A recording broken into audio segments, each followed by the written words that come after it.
பில்லா movie re-release ஆயிருக்கு. ஒரு பெரிய பிரம்மாண்டமான ஒரு படம். இப்ப எல்லாருமே கொண்டாடிட்டு இருக்கோம். நெறைய 2K கிட்ஸ்லாம் ஃபீல் பண்ணியிருப்பாங்க. ச்சே அந்த டைம்ல என்னால பார்க்க முடியலையேப்பா அப்படின்னு சொல்லிட்டு, இப்ப எல்லாருமே வந்து பார்த்து கொண்டாடிட்டு இருக்காங்க. How happy are you? I am extremely happy. அது வந்து ஒரு ட்ரெண்ட் செட்டிங் மூவியா இருந்தது. அந்த காலத்துல ஒரு ஒரு பேட்டர்ன்ல வந்து படம் எல்லாம் எடுத்துட்டு இருந்த காலத்துல வந்து கம்ப்ளீட் ஸ்டைலிஷா, கம்ப்ளீட்லி டிஃப்ரெண்டா வந்து விஷ்ணு அதை பத்தி யோசிச்சு கரெக்டா ஒரு இங்கிலீஷ் ஹாலிவுட் ஃபீல் எடுத்துட்டு வந்தாரு.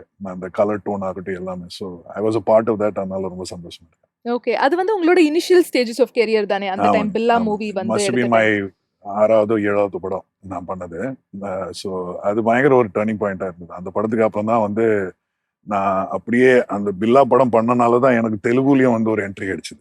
வாவ்! இன்ஃபேக்ட் நான் ஃபர்ஸ்ட் பண்ண தெலுங்கு ஃபிலிம் வந்து பில்லாவோட ரீமேக் தான். ஓகே. ஸோ அதே கேரக்டர் வந்து திருப்பி தெலுங்குலயும் பண்ணியிருந்தேன். ஸோ அதனால எனக்கு நிறைய பெனிஃபிட்ஸ் வந்திருக்கு அந்த நைஸ். பில்லா படம். நீங்க ஆக்சுவலா பில்லா மூவி வந்து ஹாலிவுட் பேட்டர்ன்ல வந்து எடுத்த படம்னு சொன்னீங்கல்ல. ஆமா. நீங்களே பார்க்க ஒரு ஹாலிவுட் ஆக்டர் மாரி தான் இருக்கீங்க. கண்டிப்பா ஹாலிவுட்ல வந்து நெறைய சான்சஸ் வந்திருக்குமே சார்? இல்லைங்க, எதுவுமே வரல. ட்ரை பண்ணல இது வரைக்கும். ஆனா பண்ணோம். இதானா நம்புற மாதிரி இல்லையே.